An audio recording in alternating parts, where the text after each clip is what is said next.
screenshot untuk absen ya. Nanti di akhir kita ini lagi screenshot lagi. Oke, 1, 2, 3. Hairul Habib mana nih wajahnya? Hairul Habib nggak ada. Oke, ini aja ya.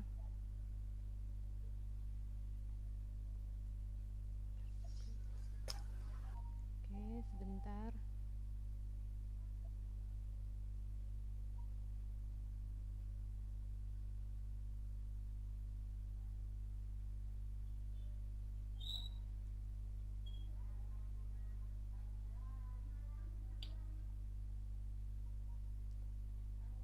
Laptopnya sudah lemot.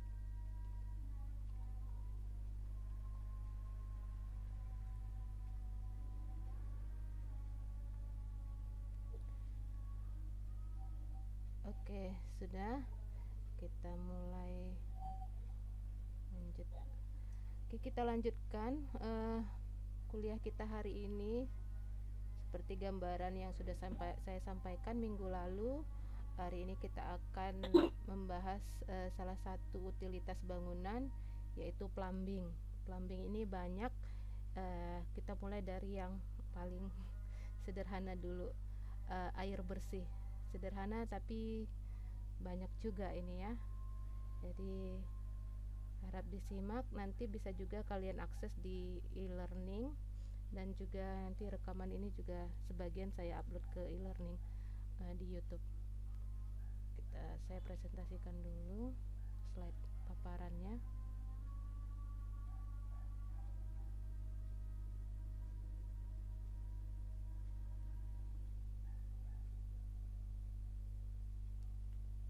Apa sudah kelihatan ya?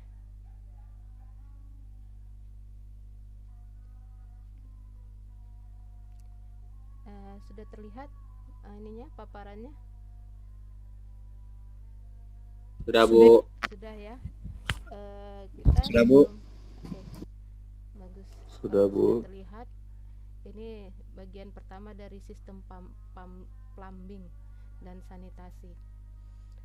Saya sampaikan dulu di awal, refresh ya, bahwa plumbing ini adalah bagian dari utilitas bangunan, yaitu merupakan kelengkapan dari suatu bangunan gedung agar bangunan tersebut dapat berfungsi secara optimal.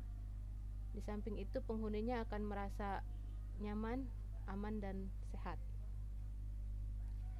Nah, salah satu bagian dari utilitas adalah plumbing. Itu bahasa Inggris ya, kalau tulisan bahasa Indonesianya PLAMBING. Kalian dengar suara azan nggak? Dengar, Bu. Oh ya, kita Dengar, Bu. ya. Tunggu sebentar.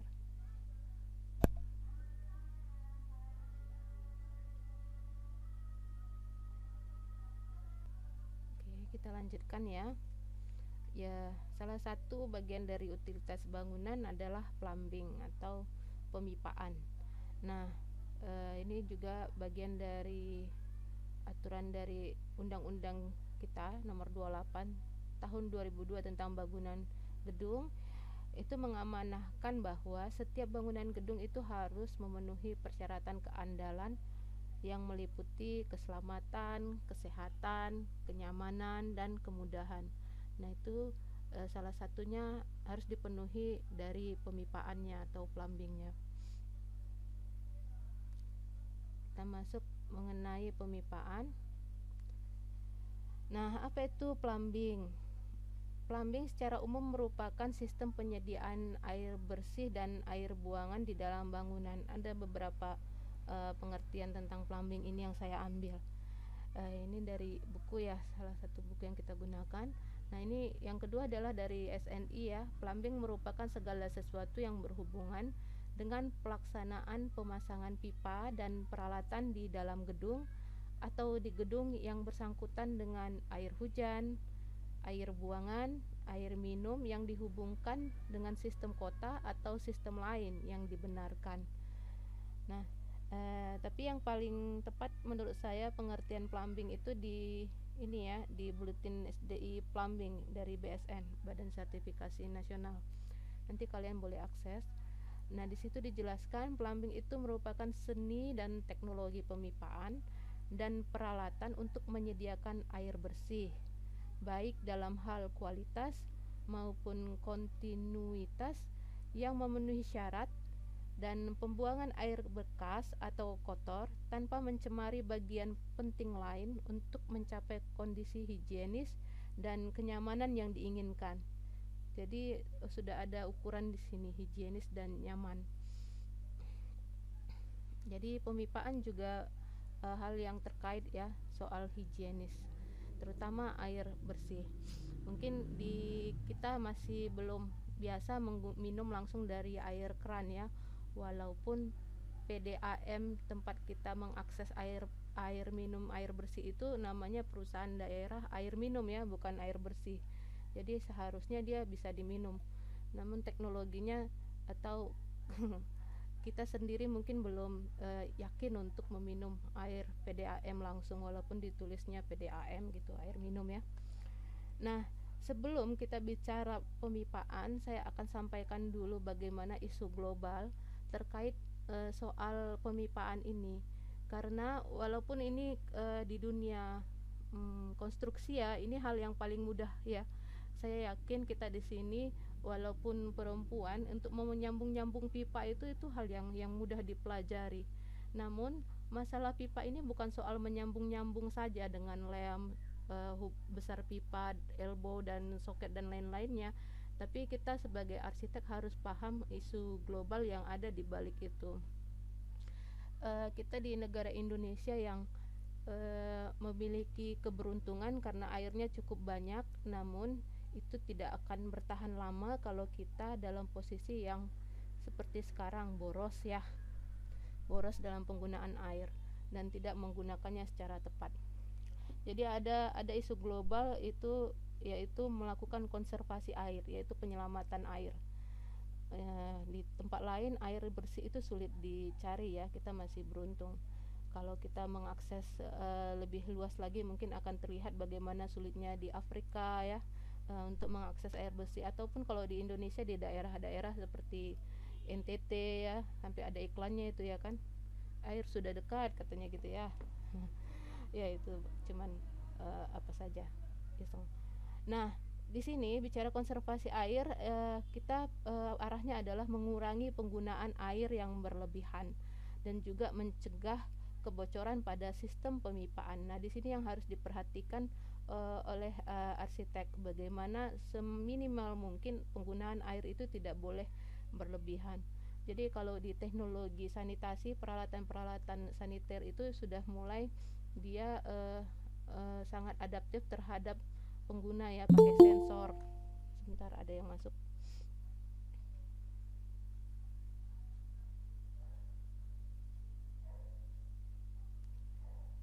Sudah di teknologi alat-alat kamar mandi itu sudah pakai sensor, jadi kita tidak perlu menutup keran gitu ya. Selain itu soal higienis, tidak berkembangnya virus ya karena ada banyak sentuhan di alat-alat itu, tapi juga supaya air itu memang digunakan secara tepat, siap digunakan langsung mati.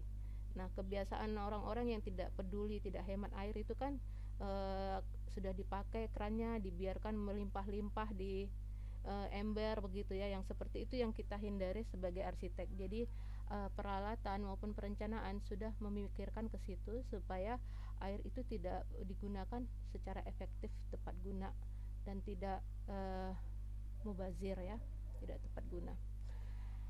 Nah, efisiensi pada bangunan perhitungannya begini, perhitungan air itu ada, yaitu sama dengan penggunaan air domestik dikurangi penghematan air dari alat plumbing ditambah penghematan utilitasnya.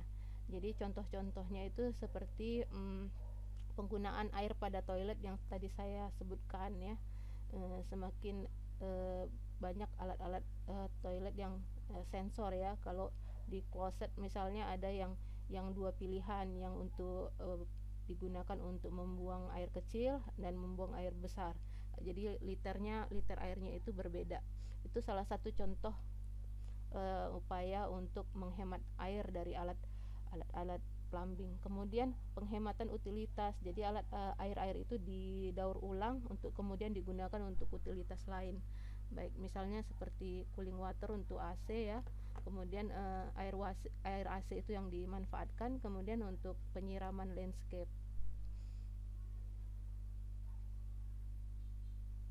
Nah, kemudian ada juga upaya untuk kontrol pemakaian air.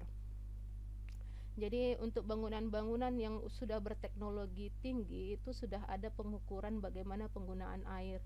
Nah, ini dihitung. Jadi bangunan-bangunan yang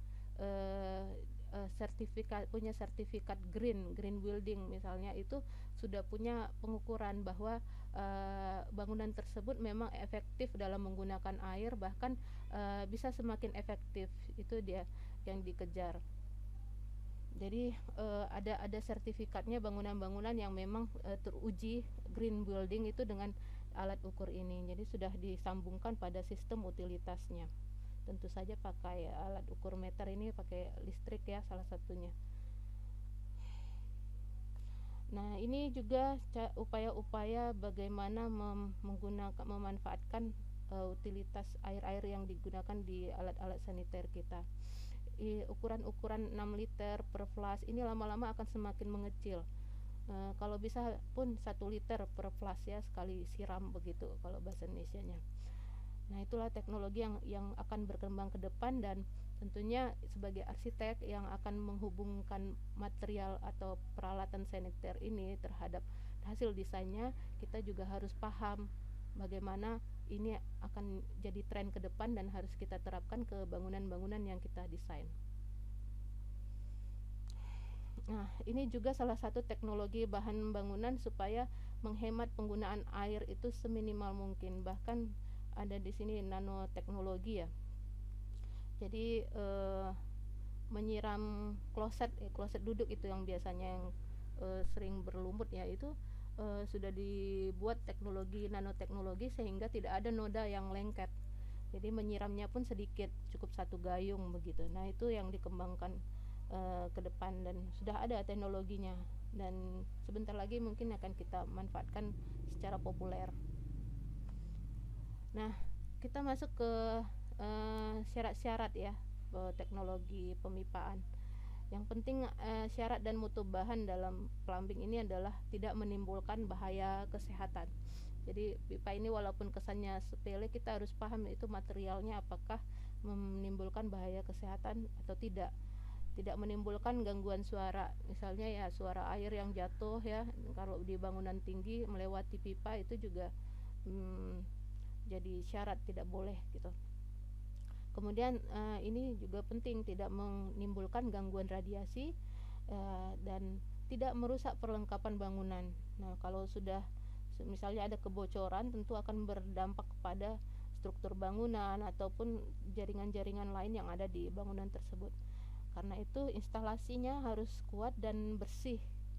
Dan yang terakhir ini saya tambahkan ya, memang harus hemat dalam penggunaan air.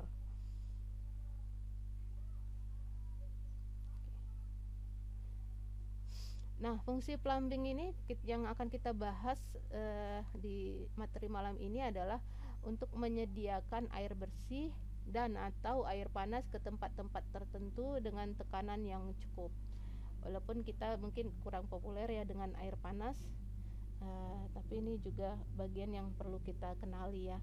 Untuk pertemuan berikutnya kita akan pahami bahwa air sebagai proteksi kebakaran dan air kotor untuk dari tempat-tempat tertentu tanpa mencemari lingkungan sekitarnya untuk plumbing air kotornya. Nah, untuk peralatan plumbing namanya pemipaan ya bahasa ininya ya, tentunya pipa ya. Nah, peralatannya meliputi penyediaan air bersih untuk minum, penyediaan air panas dan air buangan atau air kotor, dan peralatan saniter.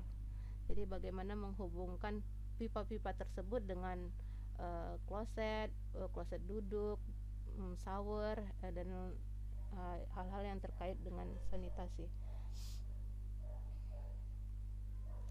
Nah, untuk SNI yang terkait dengan plumbing ini cukup banyak ya. Ini sebenarnya tidak semua, tapi yang menurut saya perlu juga kalian baca-baca. Silahkan dikumpulkan nanti di kelompoknya masing-masing, ini diakses di internet. SNI terkait plumbing. Ya. Kita masuk ke khusus plumbing air bersih.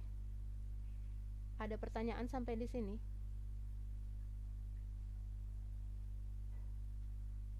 Enggak ada. Kita lanjutkan ya. Sistem plumbing air bersih.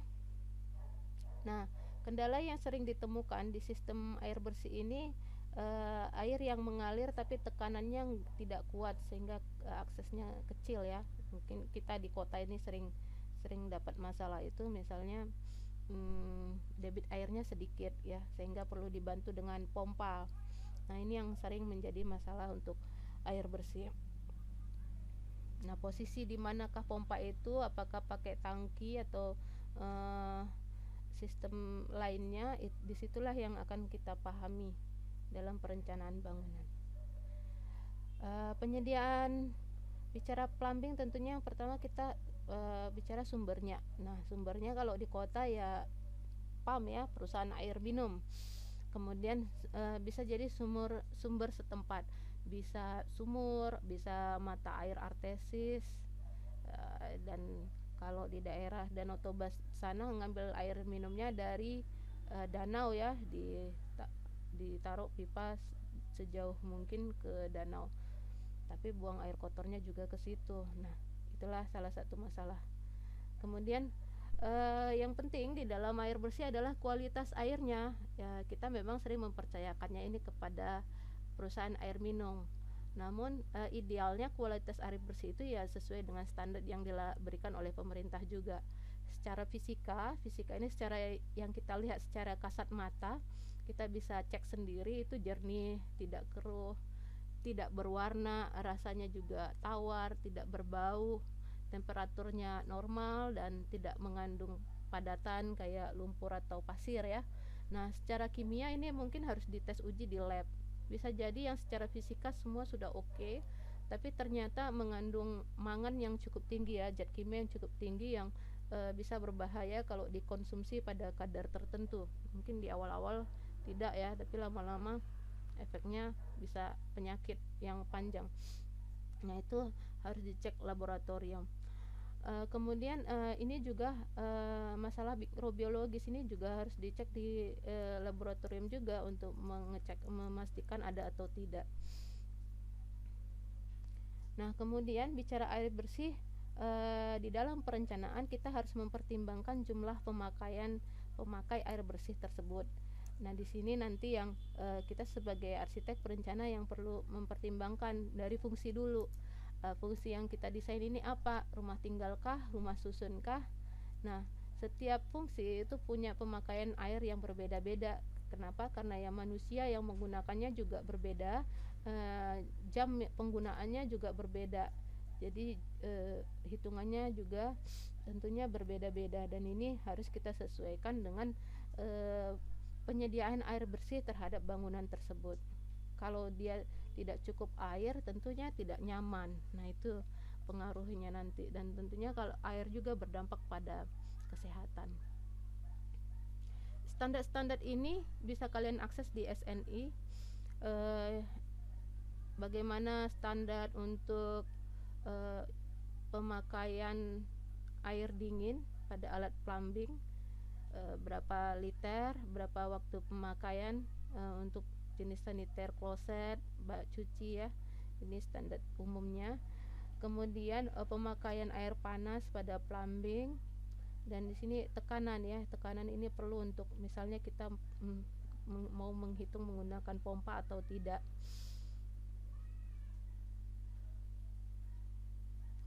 Kemudian untuk sistem penyediaan air bersih ada 3 yang umum dipakai. Nah, yang paling sering kita mungkin di rumah tinggal ini sistem sambungan langsung dari PDAM langsung disedot ke keran-keran air di rumah. Ada juga sistem yang harus dia pakai tangki air dulu, ditampung dulu di atas, baru dibantu dengan gravitasi untuk disalurkan ke bangunan di bawahnya, atau juga dengan sistem tangki tekan. Nah, ini skemanya ya biar lebih jelas. Sistem sambungan langsung PDAM ke rumah kita. Kemudian yang ini tangki sistem penyediaan air bersih dari sistem tangki atas. Jadi bisa jadi di bawah itu dikumpulkan dulu airnya, kemudian dipompa ke atas ke tangki air di atas bangunan, untuk dikumpulkan di atas. Dari atas baru disebarkan ke kebutuhan air di bangunan tersebut di setiap lantai, didistribusikan ke setiap lantai. Nah, untuk yang tangki tekan ini sedikit berbeda. Ini diterapkan dalam keadaan di mana suatu kondisi tidak dapat digunakan sistem sambungan langsung. Prinsip kerja sistem ini adalah air yang telah ditampung di dalam tangki bawah dipompakan dalam suatu bejana tangki tertutup sehingga udara di dalamnya terkompresi. Baru air dalam tangki tersebut dialirkan ke dalam bangunan. Jadi ini pada kondisi-kondisi tertentu dan kurang populer ya, mungkin pada fungsi khusus. Nah, persyaratan di dalam membuat sistem jaringan ini adalah yang pertama sekali adalah dia tidak mengganggu sistem struktur bangunan. Jadi harus mengalah dengan struktur bangunannya. Jadi kalau ada balok di situ, bukan baloknya yang dipapas, dibolongin untuk melewatkan jaringan pipa ini, tapi pipanya yang harus dibelokkan kalau itu struktur bangunan. Kemudian tidak mengurangi estetika. Nah, makanya sering sekali pipa-pipa ini berada di bagian yang ditutupin ya, di shaft. Kalau ada ruangan kecil di belakang kamar mandi, misalnya di hotel itu ada lemari-lemari yang khusus itu di situ pipa. Kemudian ditutupi lemarinya supaya indah. Itu untuk tidak mengurangi estetikanya. Tapi ada pada kasus-kasus perencanaan yang melawan tradisi atau melawan kebiasaan, malah diekspos pipa-pipa ini. Jadi tergantung konsep desainnya.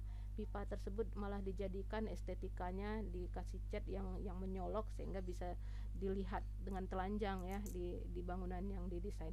Itu tetap pada rujukannya, acuannya bahwa estetika diutamakan. Kemudian ya terlindung, dia berada pada posisi yang aman ya, tidak mudah disabotase ya, dipotong gitu ya, sehingga distribusi air itu tetap lancar. Kemudian peralatannya ya harus memenuhi standar. Pipa-pipanya itu harus ada standar, peralatan-peralatan sanitasinya juga harus memenuhi standar. Kemudian persyaratan teknis lainnya yang lebih detail, misalnya kemiringan, kemudian ukuran pipa, itu bisa kalian baca lebih detail lagi di SNI ya. Nah, kemudian ini gambaran skema jaringan air bersih lokal ya. Ada pompa, kemudian ini tadi sudah digambarkan di skema sebelumnya, dari pompa ditarik ke bak penampungan baru didistribusikan. Nah, yang di sebelah kanan ini dimensi secara umum ya pipa pada jaringan. Pipa di halaman itu 1,5 inci ya, jadi biasanya menyebut diameternya itu inci, besaran diameter pipa tersebut. 1,5 inci, 2 inci, 1,5 inci atau 1/4 inci.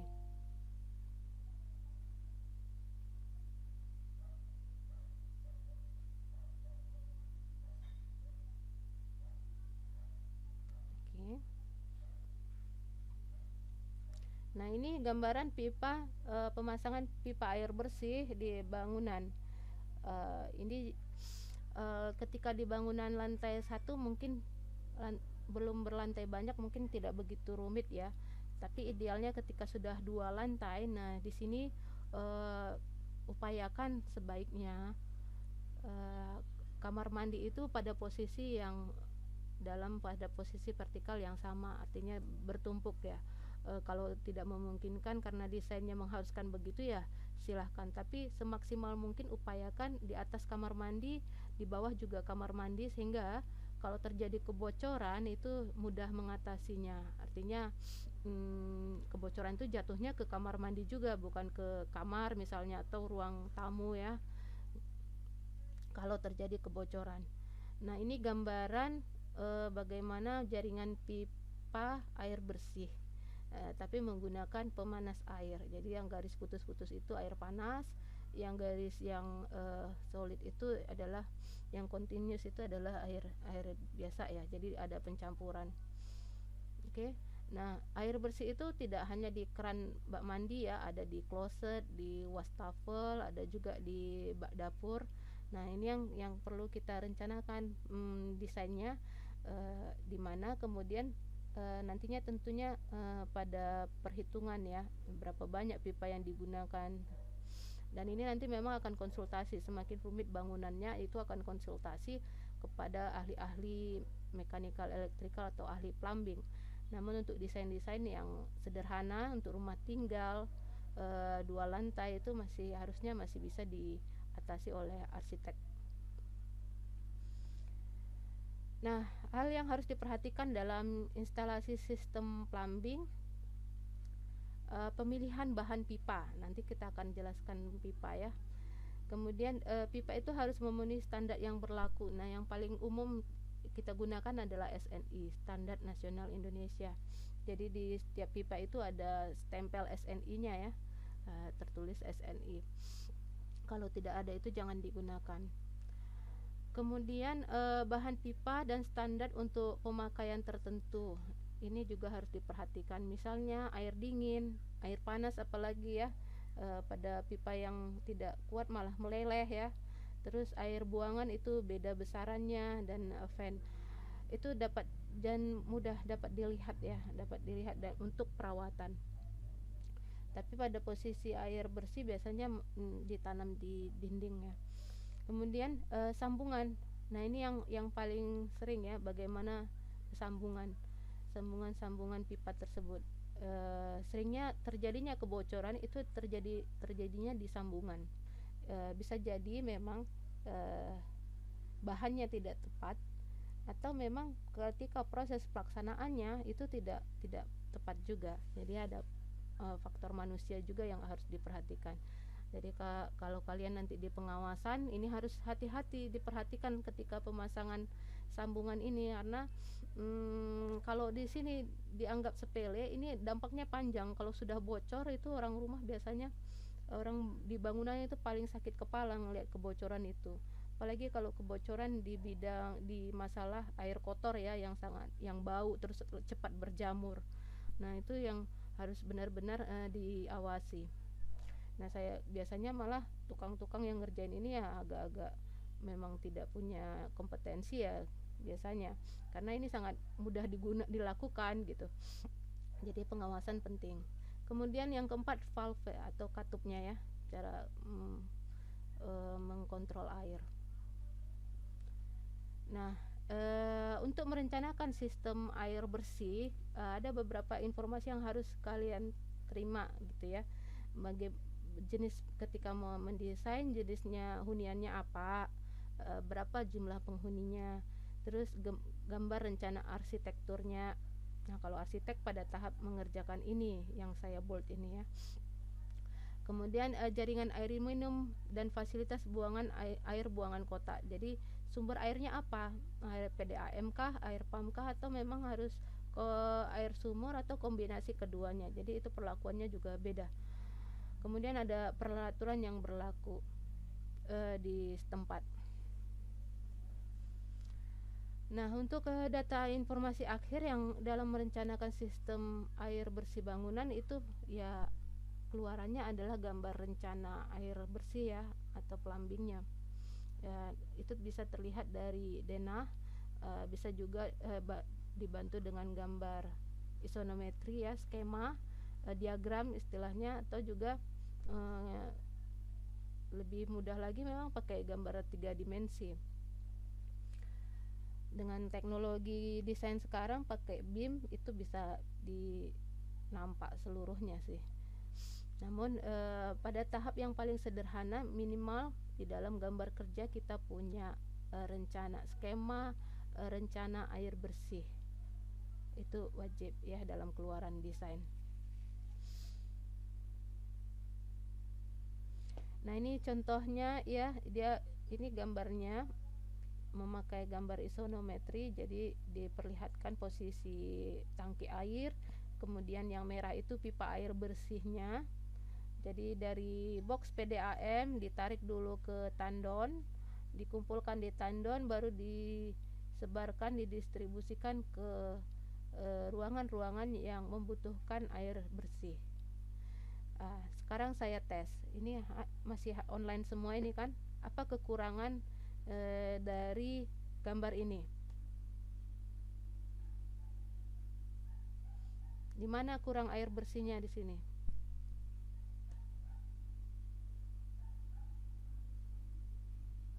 Ada yang bisa jawab? Atau di sini sudah tidak ada lagi mahasiswanya? Masih, Bu. Masih? Di mana Masih, yang Bu. perlu penambahan keran Masih, Bu. air bersih? Kalau menurut saya sih, Bu, Ruang di makan kali Bu, wastafel. Wastafel, oke. Cocok. Ada lagi? di teras, Bu. Soalnya kan kadang ada orang juga mau nyiram tanaman, kan nggak mungkin dari kamar mandi dibawa dia. Oke, ya. Berarti kalian memang calon-calon arsitek ya. Ya, tepat. Dua-duanya tepat. Ada yang lain? Kalau saya memang memikirkan dua tadi, wastafel sama yang di ini ya, di halaman depan itu harusnya ada. Ya, sudah cukup paham lah meletakkan posisi air bersih. Kita lanjutkan. Nah, ini gambar kerja dari rencana air bersih rumah sakit. Nah, pada fungsi yang sudah kompleks ya, rumah sakit kan sangat kompleks ya dari fungsi bangunan lainnya. Nah, ini gambarnya sudah cukup banyak notasinya. Nah, dan karena banyak besar ini ruang inapnya ya. Yang kuning-kuning ini nih tempat tidur, dan tempat tidur itu ada masing-masing kamar mandi ya, agar mudah dicapai oleh pasien. Oke, kita lihat di zoom ya. Perhatikan nih, kalau kamar mandi di rumah sakit pintunya keluar, beda ya kalau kita di rumah ya. Jadi pintunya harus standar rumah sakit ini juga ketika kita mendesain harus dibaca. Kemudian juga besaran pintunya dan klosetnya ya. Nah, ini di sini ada shaft, ini ada kotak di dalam ini. Di sinilah biasanya pipa-pipa tersebut, pipa air bersih, air kotor dan lain-lain itu disatukan untuk memudahkan perawatan. Dan ada lemari pintu kecil di sini untuk pemeriksaan ya. Misalnya ada kebocoran atau perawatan. Makanya setiap ruang rawat inap biasanya di dalam satu zonasi. Di dalam misalnya ada beberapa lantai rawat inap ya, itu dalam satu zona gitu. Jadi kamar mandinya pun bisa bertumpuk di setiap lantai, sehingga tidak belok-belok pipa vertikalnya. Cukup dari lantai 1 ke 2 itu pada posisi kamar mandi yang sama. Oke, ini tugas kalian nanti. Saya masuk dulu. Ada pertanyaan sebelumnya? Kita masuk.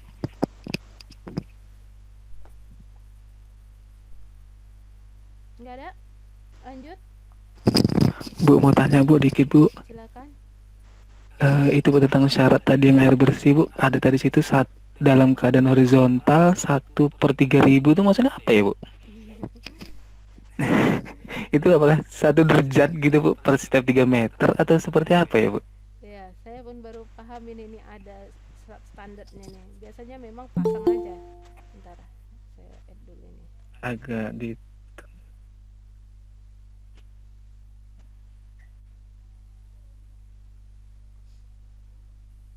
Itu bahasa dari SNI ya. Nanti kalian buka, kalian nanti kan tugasnya mencari SNI, nanti bisa temukan istilahnya 1/300. 300 ya Bu ya? Tunggu. 300 Nih, Saya tadi berpikirnya 1 derajat gitu, cuman nggak ngerti juga, Bu. Pipa Nomor 1 tuh, Bu. yang ini untuk air bersih ya, air bersih ternyata Mm-mm. ada kemiringannya. Walaupun ini Dalam posisi mendatar ya, Bu. dalam posisi mendatar, jadi tidak begitu terasa sih. Tapi untuk bangunan yang sangat panjang ini bisa kelihatan ya, jangan sampai dia mendatar tapi apa ya, lurus tapi bengkok-bengkok gitu di tengah ya. Misalnya kayak kalau pipa sudah panas gitu kan, dia memuai terus tidak lurus lagi. Jadi ada kemiringan standarnya. Kalau di rumah tinggal ya ini tidak kelihatan ya, karena langsung dipotong, paling 4 meter sudah ini ya. Kemiringan 1:300 dalam jarak 1 gitu ya, 1:300. Nggak ngerti, Bu. Makanya tadi saya mau pengen nanya ini. Ya ini bahasa di ini ya SNI begitu Lambing ya, Pak ya? 1:300. Biasanya 1:4 ya derajat untuk bangunan kemiringan di dak beton misalnya kan 4 derajat, 1:4 gitu ya. Ini 1:300. Dalam 1 meter 4 derajat. Oke, ada lagi yang mau ditanyakan?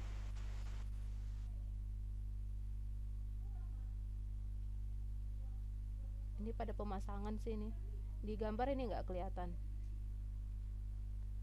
Karena sudah suruh ikut standar aja. Sudah? Kita lanjut ya. Ini mata kuliahnya banyak. Selain gambar perencanaan, nanti kalian sebenarnya sudah sampai menghitung ya, tapi kayaknya nggak sanggup lah menghitung. Kita mengenal pipa dulu. Kalian semua sudah lihat slide berikutnya, mengenal pipa dan alat saniter?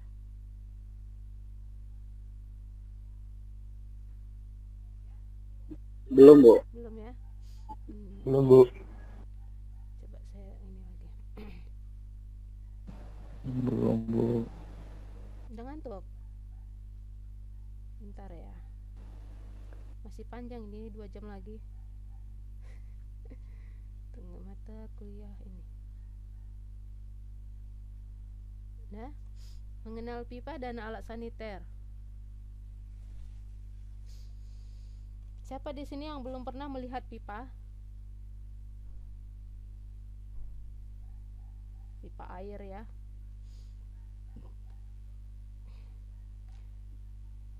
Udah, semua sudah lihat slide-nya? Sudah, Bu. Udah ya. Sudah, Bu. Sudah, Bu. Nah, pipa itu ternyata punya jenis bahan-bahan yang berbeda ya. Mungkin yang paling populer kita lihat di sehari-hari pipa PVC ya. Tapi ada juga jenisnya pipa galvanis. Pipa besi dilapisi galvanis, tapi tidak untuk air panas. Nah, untuk air panas jenisnya lain juga. Kemudian ini pipa PVC atau singkatan dari polyvinyl chloride, yaitu pipa yang terbuat dari bahan dasar vinil yang menghasilkan pipa yang kuat, ringan, tahan karat, dan tidak bisa untuk air panas. Kemudian ada yang HCPE, High Density Polyethylene. Ini berbahan dasar polietilen dengan kepadatan tinggi sehingga menghasilkan pipa yang lebih tahan terhadap tekanan dan bahan kimia. Kemudian ada pipa, ini salah ketik ya, pipa baja. Jenis pipa yang biasa digunakan untuk pasokan energi seperti air, gas, minyak. Nah, yang kelima pipa tembaga yang digunakan untuk instalasi air panas. Kalau beli mesin air panas yang mau dihubungkan ke air dingin, biasanya nampak ini ditanya pipa tembaganya. Kemudian pipa beton yang biasa digunakan untuk saluran drainase atau yang sering kita sebut riol ya, riol. Jadi drainase itu juga sebenarnya sistem plumbing, tapi kalau parit-parit itu kan sudah dalam lingkup kota ya, tapi itu sebenarnya teknologi drainase juga, teknologi pemipaan juga.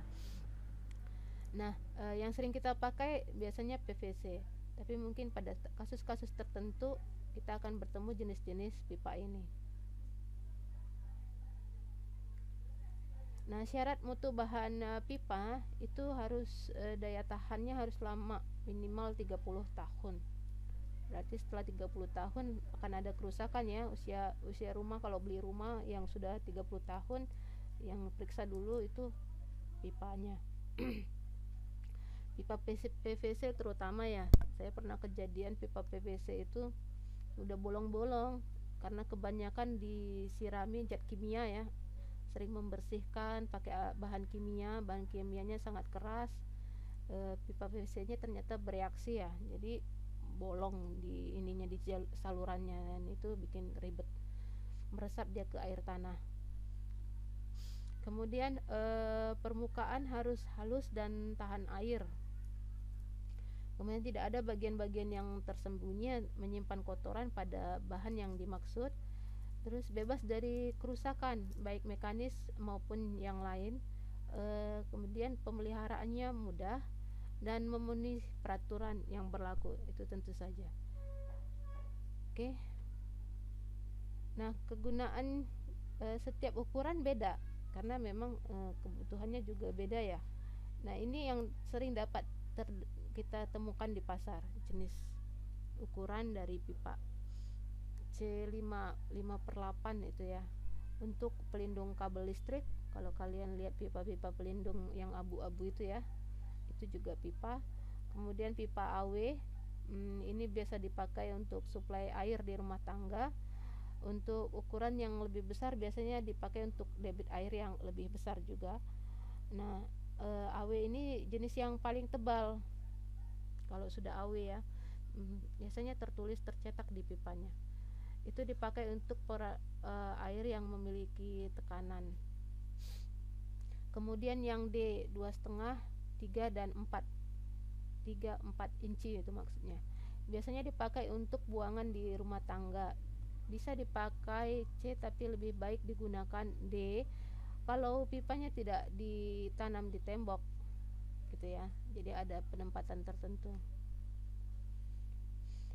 Kemudian pipa D ini tidak terlalu tebal, bisa untuk tekanan yang tidak terlalu besar dan atau bisa dipakai untuk buangan.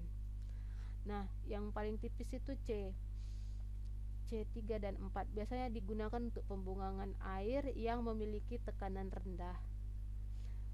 Yang merupakan pipa yang paling tipis antara AW dan D, biasanya digunakan untuk buangan air ya.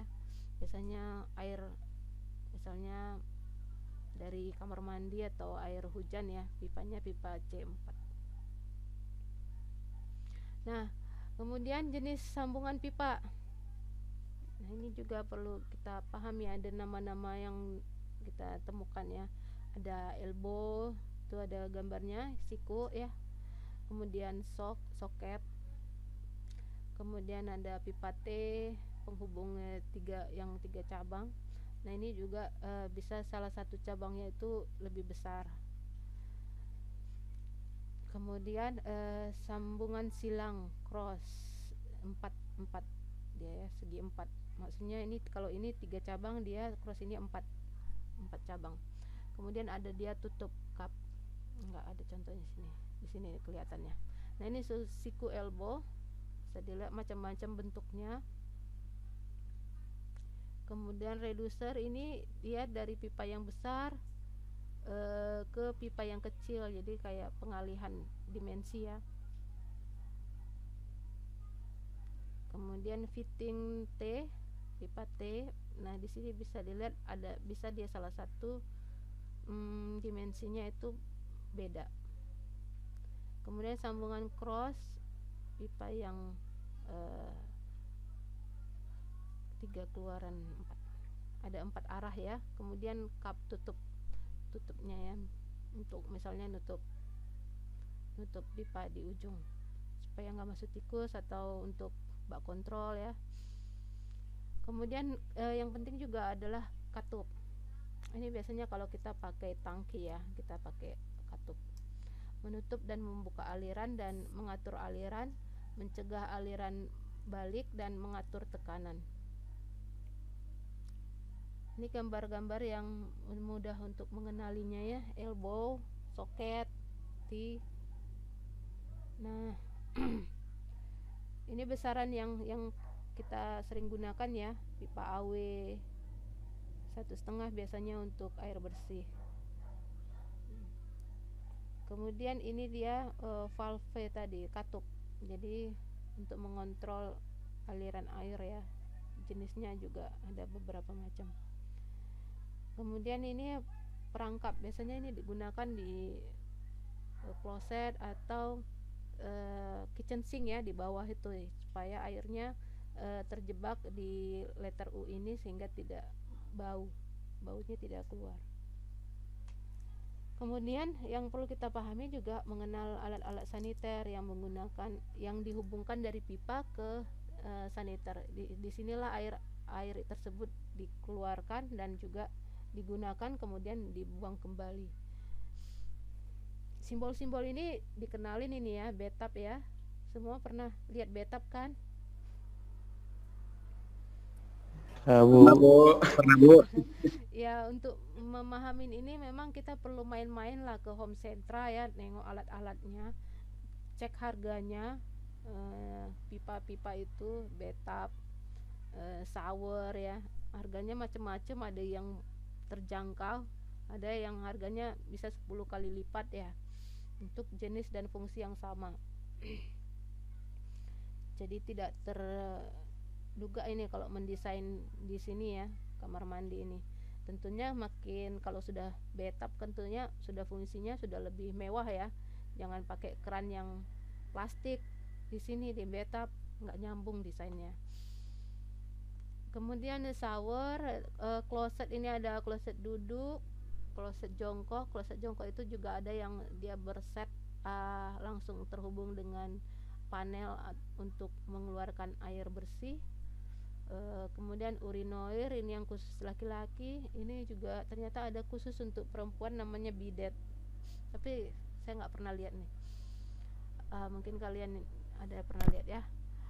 Kemudian ada wastafel atau lavatory ya, dan kitchen sink.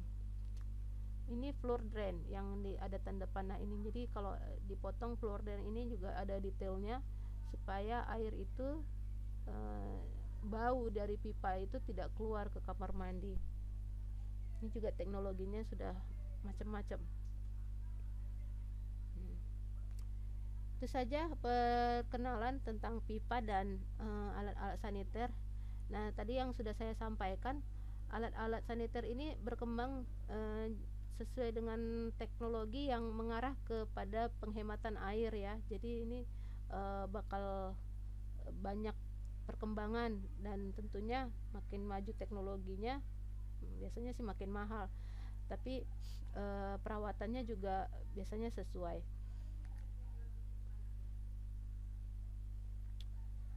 Jadi ini perlu banyak jalan-jalan kalau mau melihat material-material ini dihubungkan. Itu saja kuliah kita hari ini. Ada pertanyaan?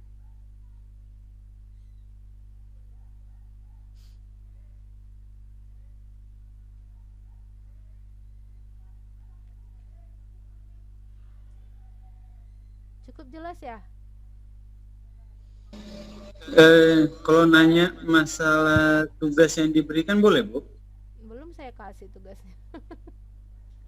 Semangat Di kali ya. PDF yang dikasih di LSIS ada, Bu? Iya. Saya sudah upload ya ini materi kuliahnya, dan di situ jangan lupa kalian saya tampilkan dulu ya biar jelas.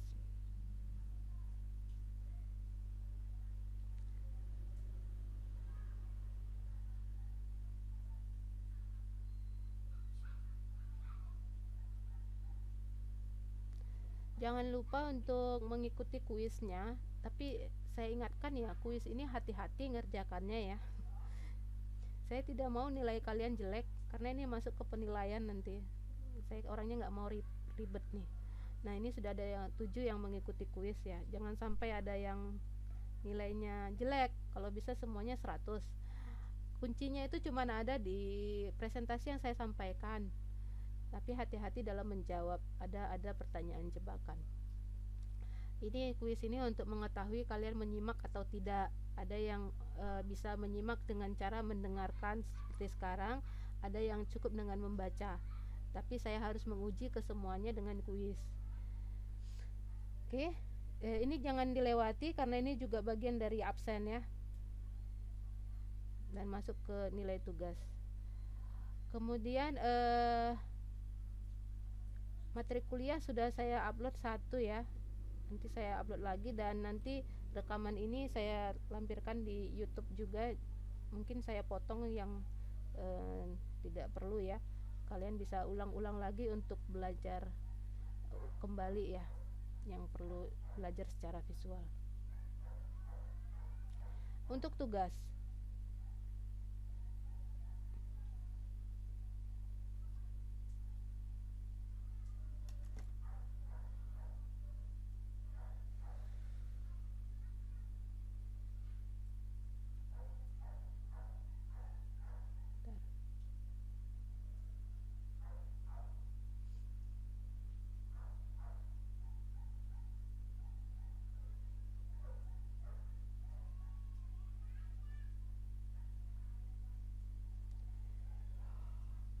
tugasnya mendesain kamar mandi,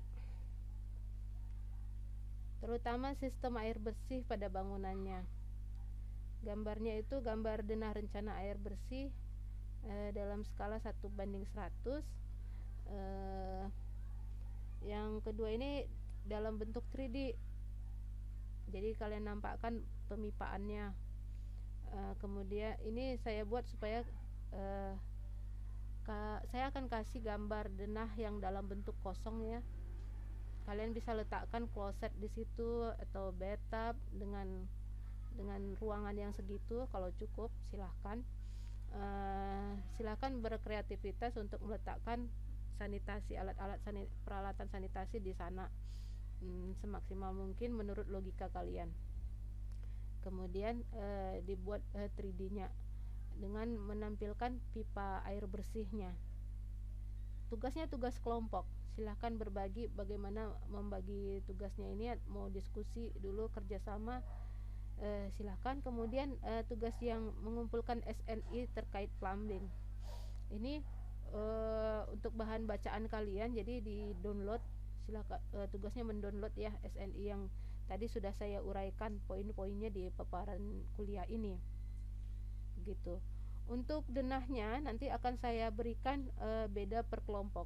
Nanti saya berikan di kalian pakai AutoCAD ya. AutoCAD nanti saya berikan beda setiap kelompok. Kemarin kelompoknya ada 4 ya. 4x2.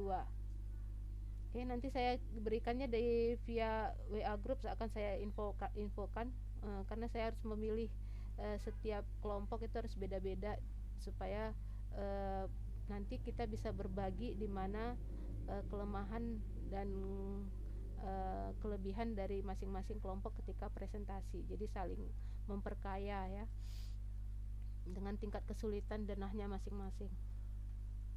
Itu Denis tadi yang nanya kan? Saya menanyakan nomor 2 Bu, 3D dalam SketchUp. Iya. Mungkin kan nggak semuanya pakai SketchUp ya Bu. Apa iya. boleh menggunakan software lain gitu? Boleh. Maksudnya di sini visualisasi dalam bentuk 3D ya. Visualisasi dalam bentuk 3D. Oke Bu, soalnya dispesifikasikan SketchUp kan, jadi mau ditanya juga. Iya, saya bisanya SketchUp, jadi yang muncul itu. Ya boleh, silahkan.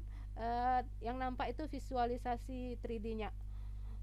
Karena kalian ini kan klaster 2 ya, klaster profesi ya, yang biar paham secara visual bentuknya gimana.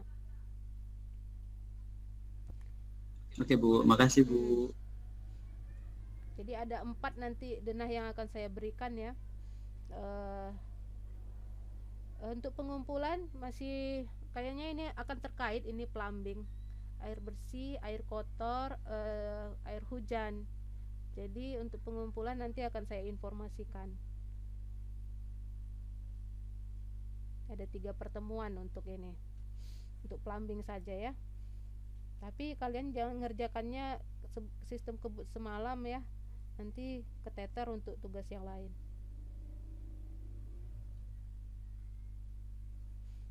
Sudah? Ada lagi? Bu, saya mau nanya Bu, Ya, silakan. masalah tugas ini Bu. Kan di sini air bersih, yang dipasang air bersih aja atau ikut air kotor juga Bu? Atau nanti belakangan Bu, air kotor? Nanti saya berikan tugas yang sama di air kotor. Bu, berarti ini masih air bersih ya Bu? Iya, karena Pemasangan air materi bersih. kuliahnya air bersih. Iya. Iya Bu. Nanti Oke kalau Bu, saya makasih kasih Bu. sampai air kotor, kesannya banyak sekali tugasnya ya. Pelan-pelan saja Iya Bu. tugasnya. Saya Bu. Mm-mm. Makasih Bu. Ya, bagem.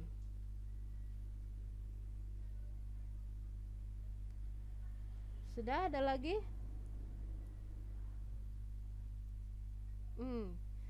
Masih 2 slide, 2 ini ya.